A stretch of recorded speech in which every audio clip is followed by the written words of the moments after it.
Bonjour, bienvenue dans cette nouvelle vidéo sur le logiciel Produit de gestion commerciale. Nous allons ici aborder en fait le démarrage en fait dans notre société et finalement on va voir un petit peu le process de fonctionnement du programme au niveau du workflow. Alors la première chose que nous allons faire, c'est en général donc quand même créer donc des clients. Donc nous allons ici aller dans client, faire ajouter. Alors on voit qu'on a trois notions, hein, client, fournisseur et prospect.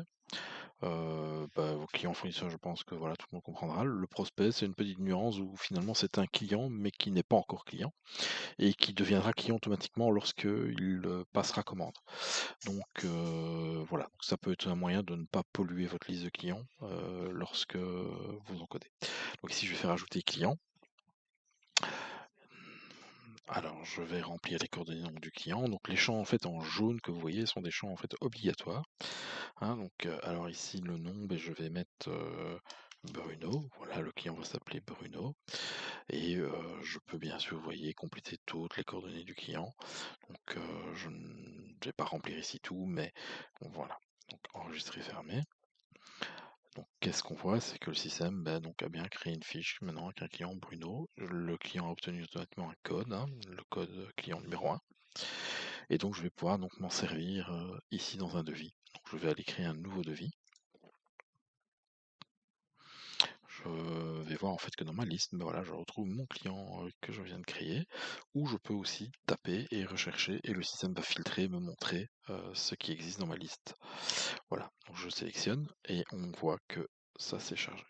Alors ensuite, je vais ajouter des lignes. Alors le programme est assez flexible, donc vous pouvez soit vous baser sur une bibliothèque d'articles euh, que vous aurez donc créé au préalable, ou vous pouvez fonctionner vraiment en mode libre et venir ici donc saisir une description et un quantité et prix, un peu comme si vous étiez dans un fichier Excel.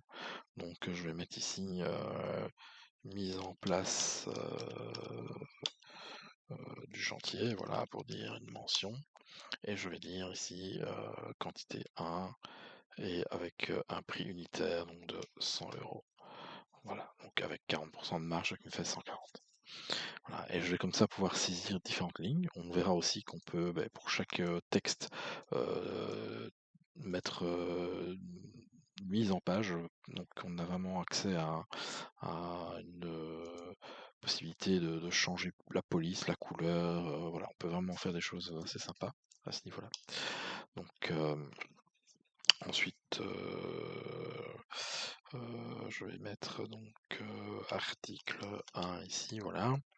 Ah, donc avec un prix, cette fois-ci, je vais plutôt le saisir côté prix de vente. J'ai envie que mon prix de vente soit 200. Et le système va calculer en inverse alors et me trouver mon prix unitaire sur base de la marge de référence qui est encodée dans le logiciel. Vous pouvez bien sûr changer cette marge et venir donc saisir autre chose. Donc le système va alors recalculer. Donc là, voilà, je devrais... Ah oui, si je veux que ça fonctionne, je devrais ici mettre 30, 200, et comme ça, il me trouve mon prix unitaire. Voilà. Donc ensuite, je peux enregistrer mon offre, mon document, et on voit que mon document est devenu le devis numéro 1, donc premier devis du système. Donc j'ai ici possibilité de faire un aperçu, et je vais voir à quoi va ressembler donc ce document au niveau de l'impression. Comme je n'avais pas mis de coordonnées, donc c'est pour ça qu'on ne voit pas de coordonnées complètes. Idem ici pour la société, on peut revenir mettre le logo, donc il y a toutes des possibilités évidemment à ce niveau-là. Donc voilà à quoi ressemble le document. Donc je n'ai plus qu'à l'envoyer par mail ou à l'imprimer selon mes désirs, ou donc j'ai plusieurs possibilités à ce niveau-là. Donc alors quand le client me confirme finalement cette offre, j'ai plusieurs possibilités. Donc je reviens ici, je vais aller voir dans mes documents de vente et je vais donc retrouver mon devis ici qui est ici dans quelque part mes devis. Et donc je vais pouvoir revenir sur ce document et soit l'ouvrir et aller à l'intérieur du document faire un transféré, soit en étant simplement ici dans ma liste, aller dessus et faire transférer, soit par la zone d'action ou par un clic droit transférer. Donc quand je transfère, en fait, je peux dire maintenant cette offre devient une commande client, donc elle est validée par le client. Hop, voilà, donc il me génère commande numéro 1. J'arrive ici et je suis donc dans ma commande. Donc là, je peux mettre en page. Toutes les colonnes sont personnalisables. Donc ça, il faut savoir aussi que dans le programme, vous pourrez vraiment personnaliser vos colonnes. Donc ici, avec le gestionnaire de templates. Et donc, pour chaque modèle que vous créez, vous pouvez vraiment venir personnaliser les colonnes que vous allez mettre dans le document. Donc, ce que vous mettez comme colonne ici, évidemment, pour vous, pour la saisie, et non pas pour l'impression. Donc, dans l'impression, c'est vraiment au niveau du modèle d'impression là que ça se réglera, je vais dire. Mais ici, c'est pour vous quand vous saisissez. Donc, vous avez accès à pas mal de colonnes, comme vous pouvez le voir. Donc, voilà.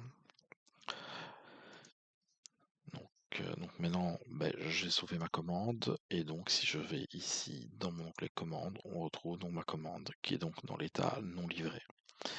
Donc à un moment donné, ben voilà, le client, vous allez aller donc placer. Donc là, vous allez pouvoir livrer. Alors là, vous aurez deux possibilités. Soit vous allez faire une livraison totale, hein, vous allez quelque part tout faire d'un coup chez le client, ou vous allez faire une livraison partielle.